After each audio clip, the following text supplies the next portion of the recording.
Muy buenos días, mis queridos hermanos de la primera Iglesia Bautista de Ponce.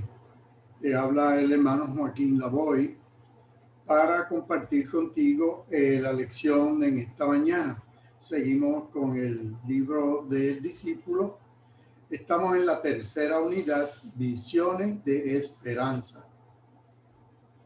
La semana pasada estudiábamos en el libro del profeta Ezequiel el capítulo 47, los primeros 12 versos, y en esos primeros 12 versos estudiábamos una lección bajo el título Agua de Vida, y estudiábamos de un río de agua viva, de agua sanadora, que fluye del templo de Dios, de allí del altar de Dios.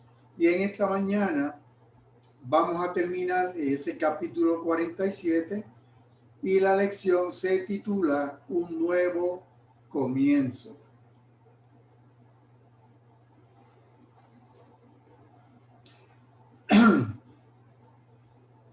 Ezequiel, como hemos dicho anteriormente, significa Dios conforta o Dios fortalece o fortalecido por Dios.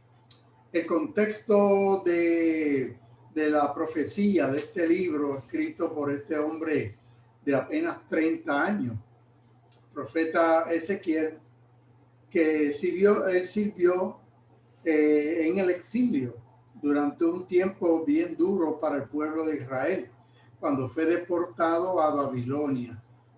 Allí, después de la destrucción de Jerusalén y del templo, es que encontramos a Ezequiel en Babilonia. Este libro se escribe alrededor del 590, 92 al 570 antes de Cristo. Además de Ezequiel, que es deportado a Babilonia, Jeremías es contemporáneo a él, pero Jeremías profetiza a los judíos que quedaron en Palestina.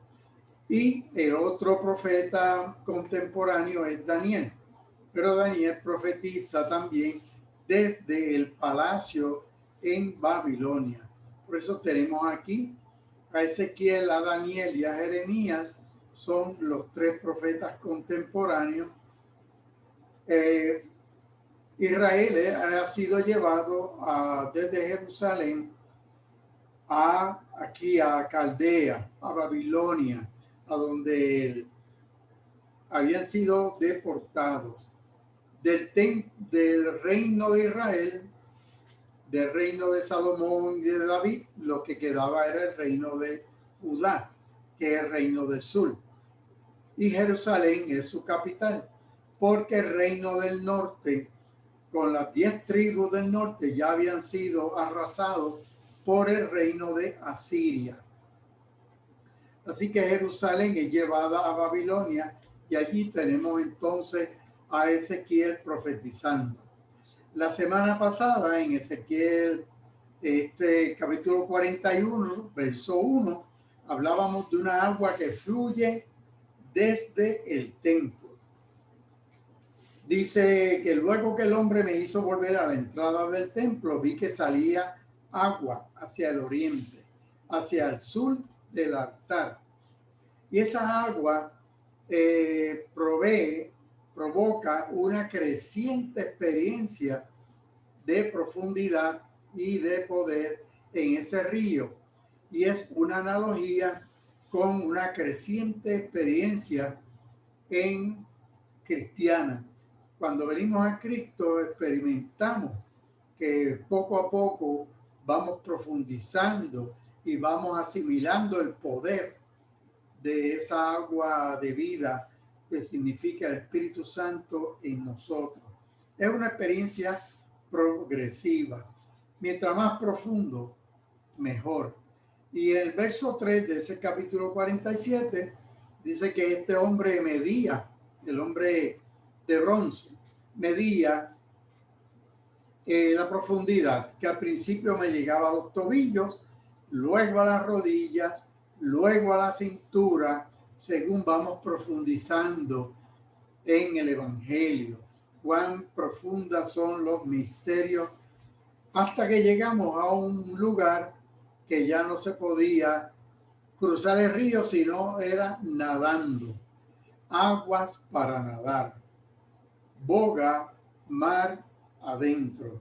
En otras palabras, cuando llegamos al Evangelio de Jesucristo, vamos a ir creciendo cada día más, vamos profundizando en su palabra hasta que llega el momento que flotamos en las bendiciones del Espíritu. Aguas para nadar, boga, mar adentro. El verso 8 de ese capítulo 47 dice que esta agua que corre desde el altar de Dios baja por el Arabá y se pierde en el mar. Habíamos establecido que el Arabá significa un páramo, un desierto, una planicie. Esta planicie geológica va desde el valle que fluye desde el Jordán, desde el Galilea, hasta el Mar Muerto.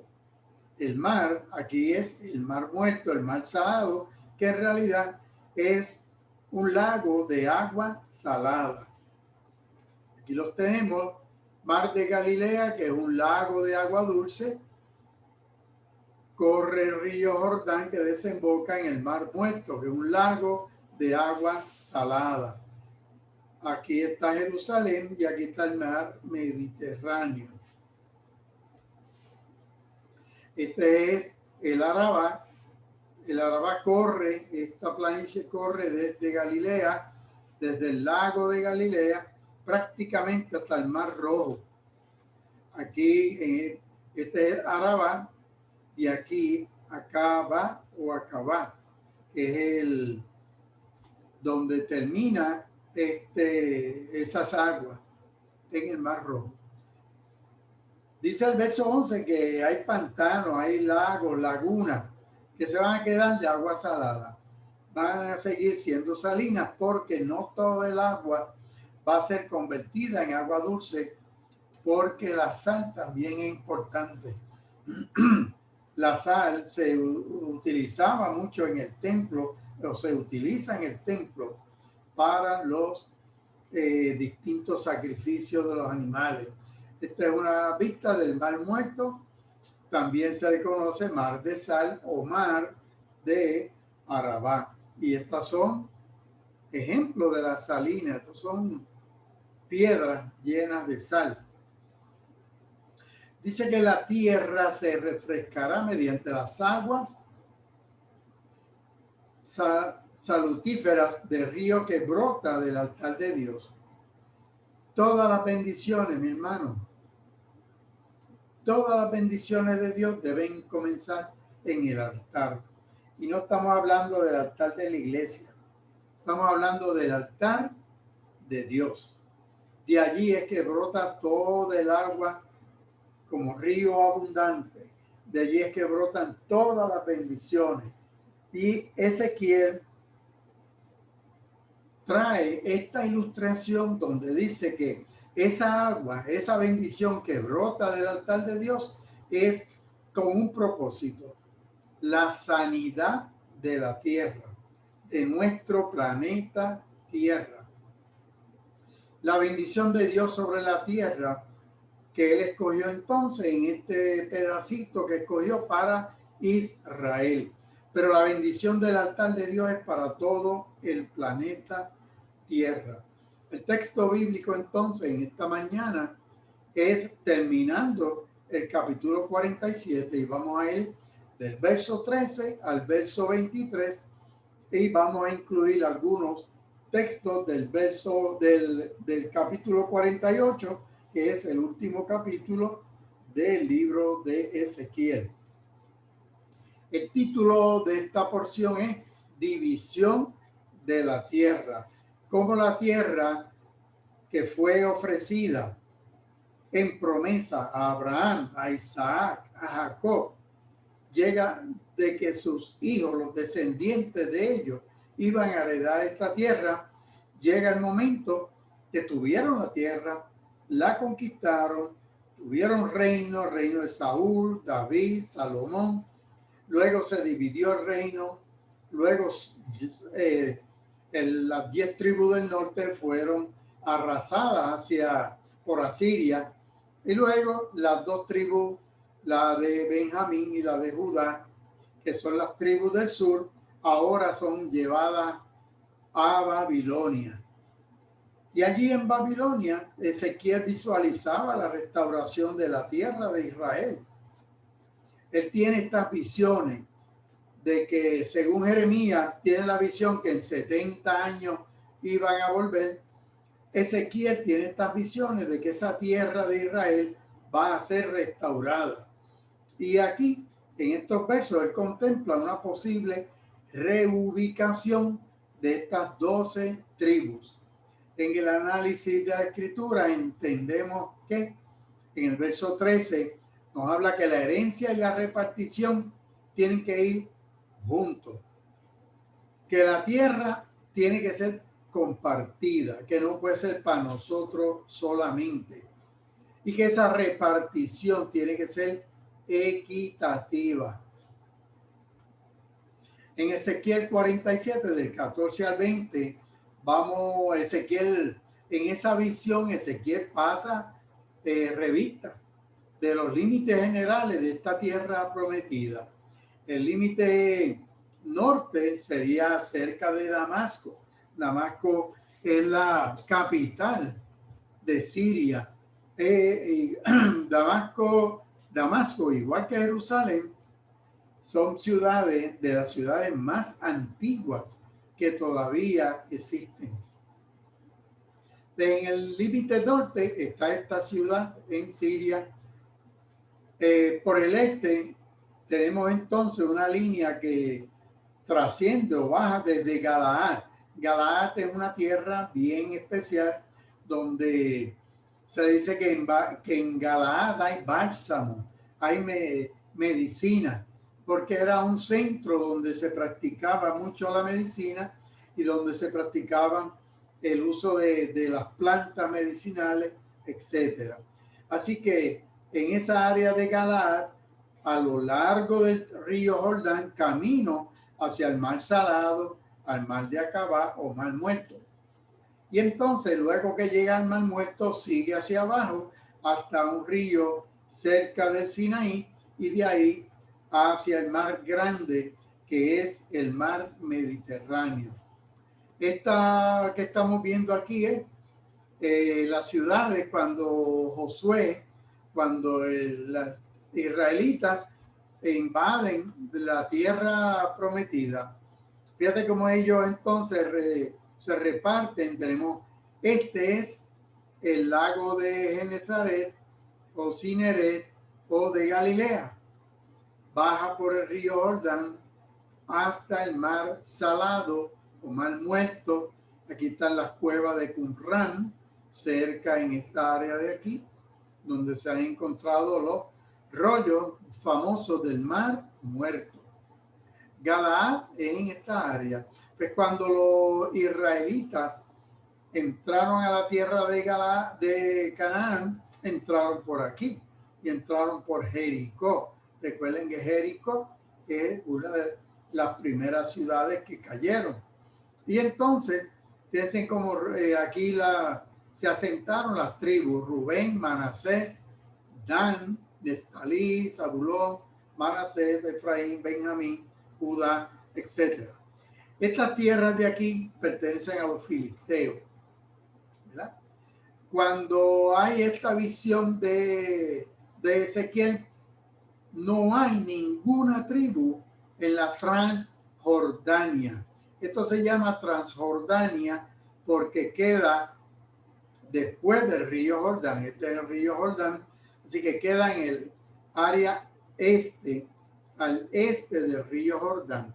En esta nueva repartición, estas tribus de aquí van a estar en acá, al lado occidental del río Jordán.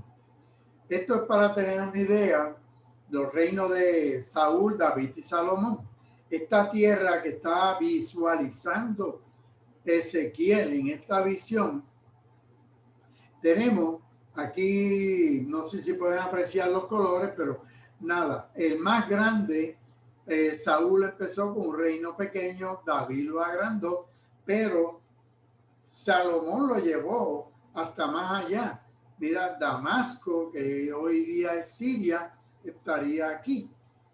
Y Salomón lo llevó hasta el río Éufrates, allá prácticamente donde está los caldeos, en Babilonia.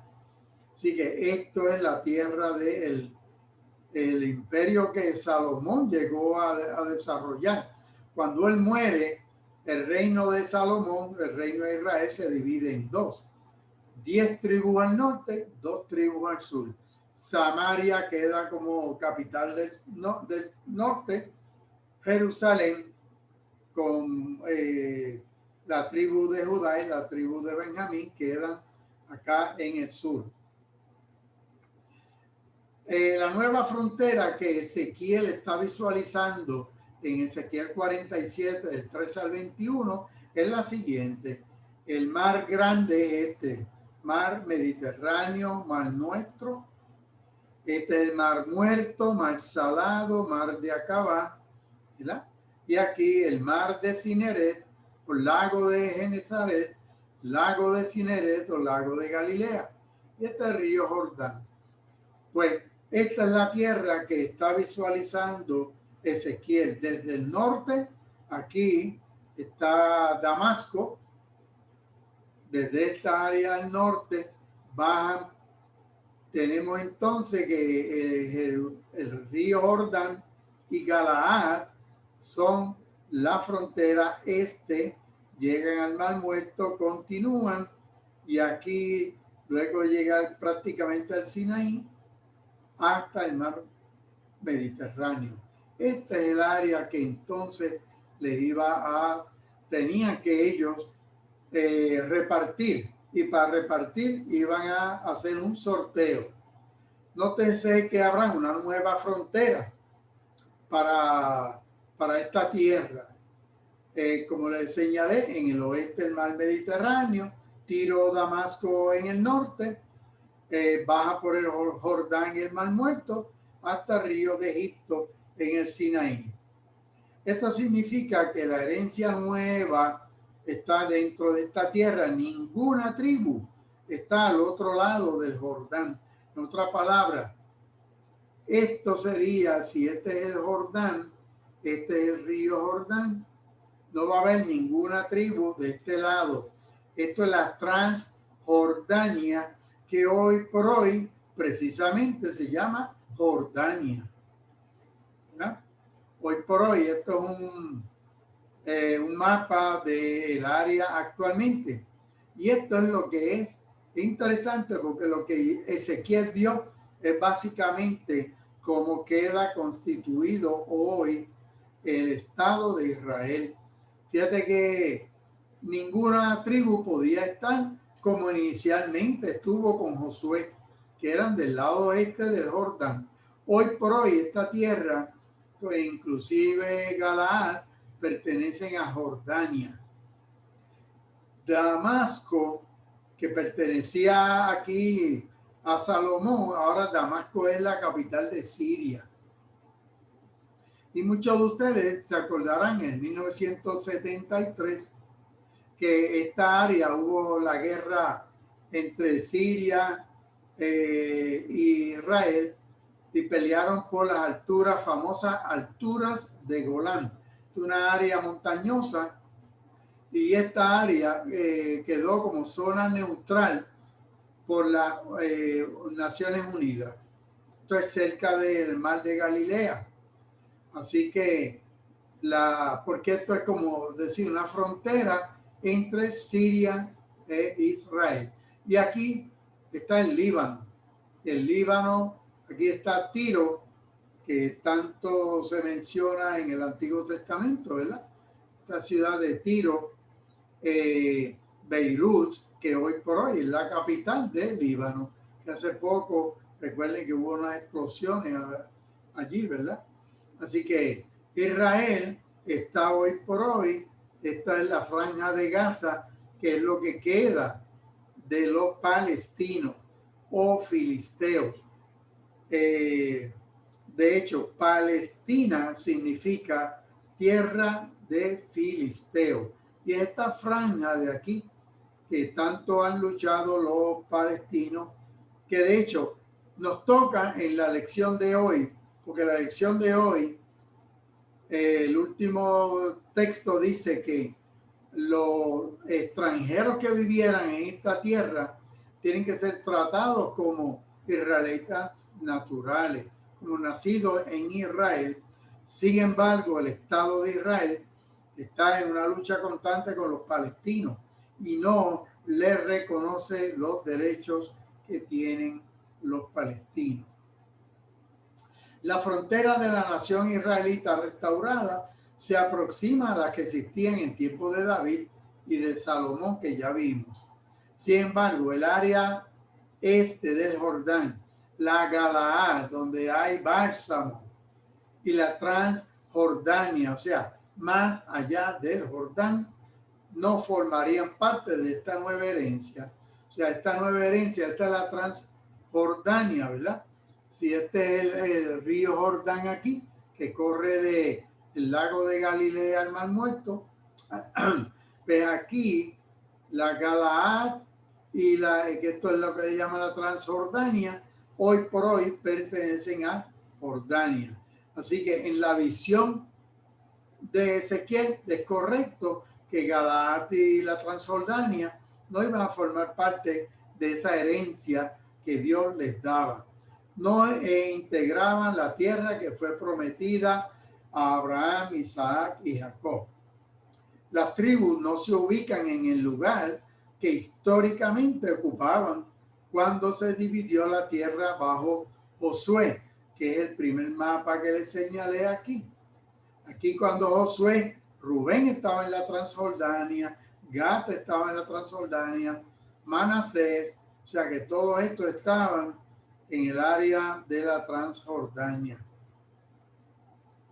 Pero eso que dividieron bajo Josué no es lo que en la visión que tiene Ezequiel.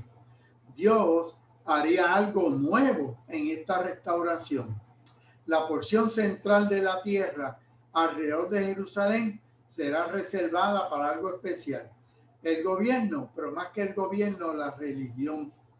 Al norte hay 7 tribus, que son estas, ¿verdad? Y al sur, estas 5 tribus. Pero en el centro está reservado para la ciudad de Jerusalén, que veremos más adelante cómo esa ciudad es interesante porque Ezequiel tiene sus visiones y apenas un hombre de 30 años y vio esa ciudad, vio ese templo y el anciano Juan tenía más de 90 años cuando él tiene las visiones. Es curioso porque ambos han sido llevados al exilio. Ezequiel a Babilonia, Juan a la isla de Patmos. Ambos tienen visiones similares. Y Juan también observa la nueva Jerusalén que desciende del cielo y es una ciudad cuadrada que es más o menos como la que describe Ezequiel. Ezequiel 13 comienza diciendo: así ha dicho Dios el Señor. Estos son los límites para el reparto de la tierra que recibirán como herencia las 12 tribus de Israel. Pero José recibirá doble porción. Qué interesante, ¿verdad? Dios le dio en visión que José tenía que recibir doble porción. Pero claro, ya eso está establecido anteriormente desde el libro de Génesis. En Génesis 48 dice: a ti te he dado una porción mayor que a tus hermanos. Aquí está hablando Israel, Jacob. Israel le está hablando a José, a su hijo, porque José fue el que salvó a la ciudad, a sus hermanos, cuando fue el segundo en mando después de Faraón. Y cuando hubo aquella hambruna en la tierra, él salvó a su tribu. Así que Israel, el patriarca, le dice a José: te voy a dar una porción mayor que a tus hermanos, porción que con mi espada y mi arco le arrebaté a los amorreos. Así que Ezequiel 47:13 dice que José tendrá dos partes. ¿Por qué dos? José tiene dos. Los dos hijos de José son Efraín y Manasés. De hecho, Manasés es el mayor, Efraín es el menor. Sin embargo, cuando Israel da la bendición, le da la bendición principal al menor, a Efraín. Cosa que a José no le gustó mucho, pero bueno. Había una costumbre que los abuelos podían adoptar a los hijos. Así que Jacob, eso lo pueden ustedes encontrar en Génesis capítulo 48, versos 5, 6 y 7. Ahí. O sea que busquen Génesis 48, el que guste, ¿verdad? Y va a ver aquí cómo se dio este fenómeno en donde Jacob, Israel, adopta a esos dos hijos. Por lo tanto, al momento de repartir la tierra, a Efraín le toca la tierra, la tribu de José, y a Manasés la tribu de Leví. ¿Por qué de Leví? Porque los levitas no van a recibir territorio alguno. Los levitas se iban a dedicar solamente a servir en el templo, y las otras 11 tribus mantienen a la tribu de Leví. Así que por eso es que José recibe doble repartición de tierra, una parte para Efraín, otra para la tribu de Manasés. En el verso 14 dice que unos y otros la recibirán como herencia. Pero por esta tierra yo levanté mi mano. ¿Qué significa eso? Significa, cuando Dios levanta la mano, es como un juramento. Juré que se le daría a tus padres. Por lo tanto, esta tierra es la tierra que ustedes heredarán. En otras palabras, Dios es un Dios de pactos. Dios hizo un pacto con los patriarcas y lo cumple. Y aquí Ezequiel está en su visión viendo cómo se cumple esa entrega de esta tierra prometida a este pueblo. Y entonces los próximos versos es lo que ya hemos mencionado, ¿verdad? Dice el 15 que por el lado norte, el límite de la tierra desde el mar grande, que es el Mediterráneo, va a ser básicamente Damasco. Muchas de estas ciudades mencionadas aquí no se han podido identificar con certeza. Se tiene un más o menos, pero básicamente sabemos que donde es Damasco, pero las demás es difícil de establecer. En el norte de Damasco, por el lado oriental, ¿verdad?, de Damasco está Galaad, la tierra de Galaad, donde está el bálsamo que sana, y de ahí bajando por el Jordán hasta el mar oriental, que es el mar Muerto. Por el lado sur, las aguas de Meriba, hasta el mar grande, que es el Mediterráneo. En el verso 21 dice: esta tierra la repartirán entre ustedes. ¿De qué forma? Según el número de las tribus de Israel. En otras palabras, tiene que ser equitativo. La tierra había que repartirla entre las 12 tribus. Claro, José tiene una bendición especial que corre directamente desde Jacob, que le dio a los dos hijos de José participación, a Efraín y a Manasés. En ese verso 22 dice que se repartirán por sorteo, y algo bien interesante, bien importante: los extranjeros, aquellos que han venido cruzando fronteras, aquellos que han brincado velas, que se han arriesgado en las embarcaciones para cruzar a estas playas y estas tierras, hay que considerarlos, dice el Señor, como naturales entre los hijos de Israel. Así que participarán en el sorteo, lo mismo que ustedes tendrán su herencia entre los tribus de Israel. Esto es Reina Valera. Nueva Traducción Viviente dice, ellos serán como israelitas de nacimiento. O sea que aquí en este texto nos rompe la cabeza y nos pone a pensar cómo nosotros tratamos a los extranjeros, cómo a veces les damos de codo, los marginamos, los queremos deportar y todo lo que ha sucedido y todo lo que... Por eso es que una tierra como Estados Unidos de América, que se forjó por extranjeros, por gente expatriada, y ahora quiere limitar también, no darle la oportunidad a otros extranjeros. La Biblia, la palabra nos dice que tenemos que ser condescendientes, tratarlos como lo que se merecen estas personas.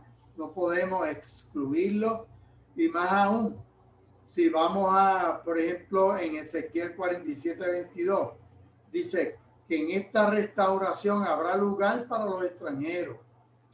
Las regulaciones de Levítico 24, Números e Isaías nos ordenan preparar lugar para estos extranjeros. Dice Levítico 19, trátenlo como si fueran sus compatriotas, ámenlos como ustedes mismos, porque también ustedes fueron extranjeros en Egipto. Yo soy el Señor, su Dios. Desde Levítico ya la palabra de Dios nos manda a tratarlos con amor, a tratarlos como si fuéramos nosotros mismos, porque en un momento dado nosotros hemos sido peregrinos y extranjeros también. Y lo somos todavía, porque nuestra ciudadanía está en los cielos. Levítico 24 dice, un mismo estatuto se aplicará al extranjero y al israelita. ¿Qué quiere decir esto? Una misma ley. No puede haber una ley para el israelita de nacimiento y una ley para el extranjero. Tiene que haber una sola ley para ambos. Yo soy el Señor, tu Dios. Isaías 56 nos dice más aún. Verso del 6 al 8. A los hijos de los extranjeros que me sigan, me sirvan, amen mi nombre, que se aferren a mi pacto. Yo los llevaré a mi santo monte, para que se alegren en mi casa de oración. Sus holocaustos, sus sacrificios serán bien recibidos en mi altar, porque mi casa será llamada casa de oración para todos los pueblos. Palabra de Dios. Isaías 56.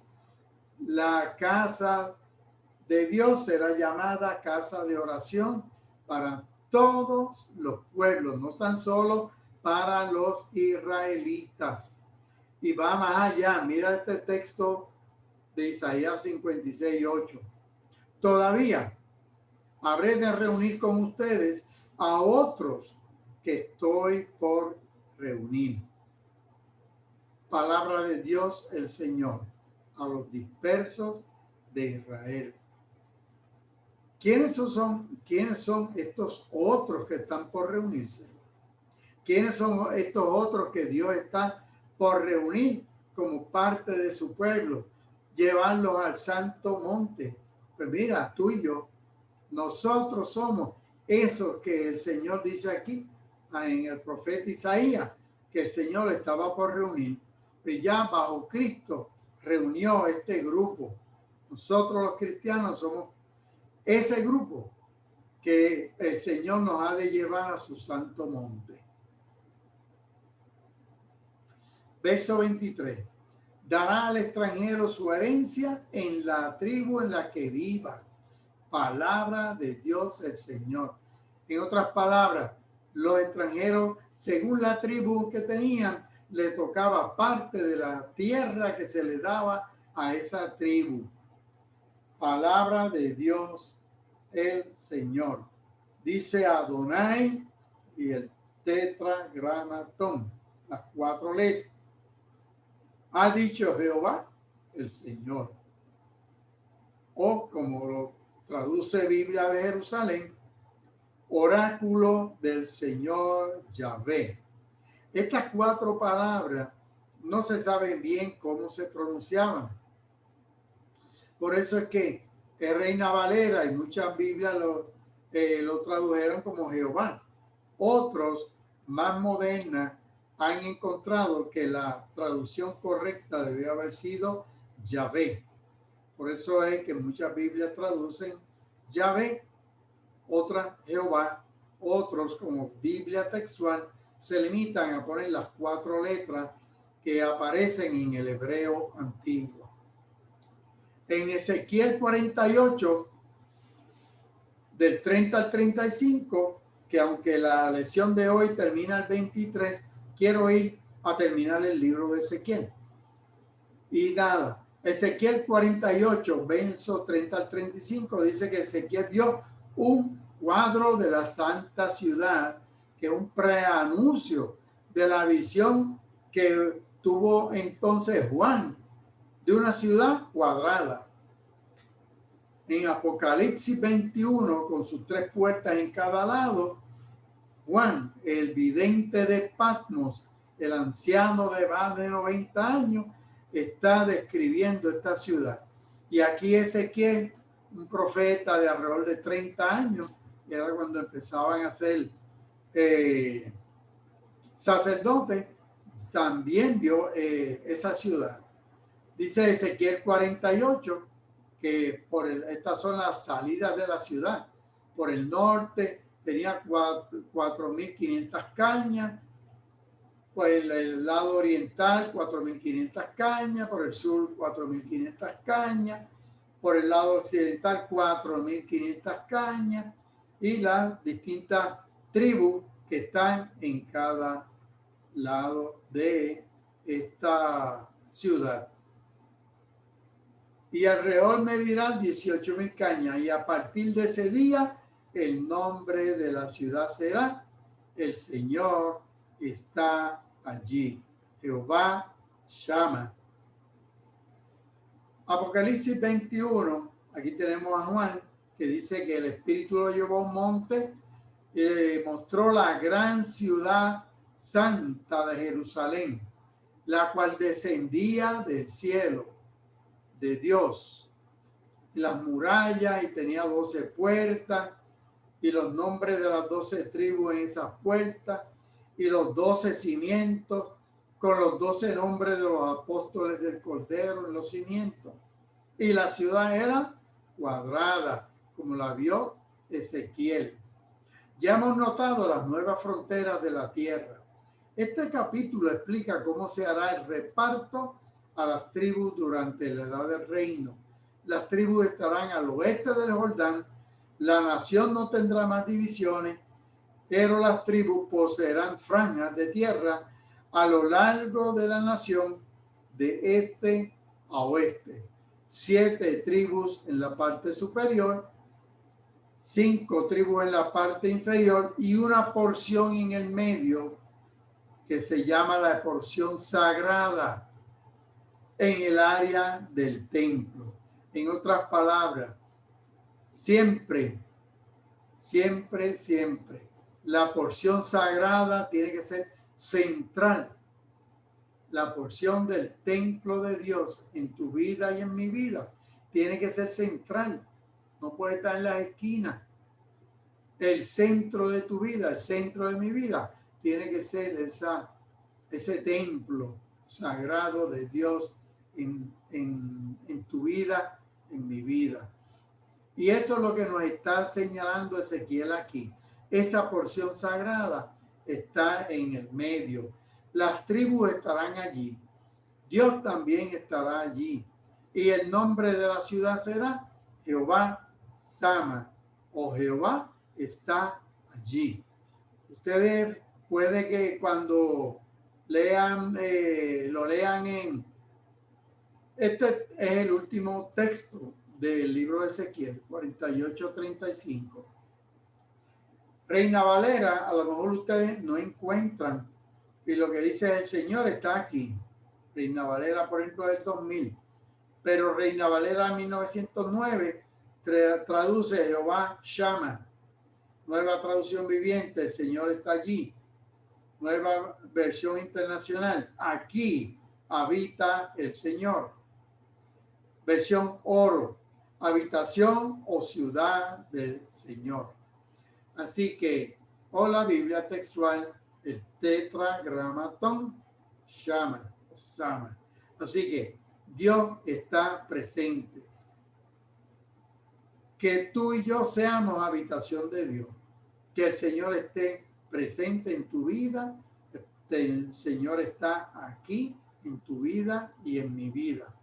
La ciudad de Dios, antes conocida como Jerusalén o Jerusalén, ciudad de paz, Shalom es paz, ahora es restaurada y ahora se llama Jehová está aquí, Jehová habita aquí, Jehová llama. Es interesante porque en el año 70 de la era cristiana, el Imperio Romano, los romanos destruyeron la ciudad de Jerusalén con su templo. No es hasta el 1948 cuando Israel volvió a ser una nación. Estuvo prácticamente 2000 años que Israel no fue pueblo, no fue nación. Vivían expatriados errantes, pero en 1948 el Señor recogió su pueblo nuevamente. Por eso es que entendemos que hay señales en todo esto. Cuando Dios está restaurando a su pueblo, estos pasajes finales hay ciertos significados que no pueden ser pasados por alto. Uno es que aunque Dios puede tardar largo tiempo en cumplir su promesa, a su tiempo serán cumplidas. Asimismo, estas promesas serán cumplidas en forma tal que nadie sea descuidado. De esto se preocupa el Señor por los extranjeros y por cada tribu individualmente. El tema de la heredad de la tierra ha sido el foco principal de esta lección. Nosotros hemos heredado la tierra, somos responsables de nuestro planeta Tierra, cuidarlo, somos responsables de la tierra que el Señor nos ha dado. Tenemos que el asunto del calentamiento global, las playas, las tierras, las basuras, todo nosotros somos responsables, no tan solo delante del gobierno, sino delante de el Señor, porque Él nos dio esta tierra para nosotros cuidarla. Nosotros somos mayordomos. Esto es un asunto ecológico también. Oramos. Oh Dios, renueva nuestros días como el principio. Danos el discernimiento para que en medio de estos tiempos difíciles veamos las señales de tu amor y comprendamos las rutas que debemos tomar en medio de tanta confusión. Si llegan nuevos días ensombrecidos, permite que tu luz sea la que dirija nuestro caminar. Que en todo honremos tu nombre, busquemos hacer tu voluntad y no la nuestra. Hasta ese día en que hagas nuevas todas las cosas y nos restaures en la plenitud de tu amor para siempre. Mediante Jesucristo, tu Hijo, nuestro Señor, te lo pedimos, Dios. Amén y amén. La lección la semana que viene va a ser en Isaías capítulo 52 y se titula Palabras de Esperanza. Isaías 52, verso 1 y 2, 7 al 12. Así que lean el capítulo 52 de Isaías. Desde la primera iglesia bautista de Ponce, te habló el hermano Joaquín Lavoy. Dios te bendiga, Dios te guarde. Recuerda que nos puedes localizar a través de el correo electrónico que está aquí en pantalla, a través de Facebook o YouTube. Desde la primera iglesia bautista de Ponce, a nombre de toda nuestra congregación y la reverenda doctora Magda Aguirre, se despide tu hermano Joaquín Lavoy. Dios te bendiga.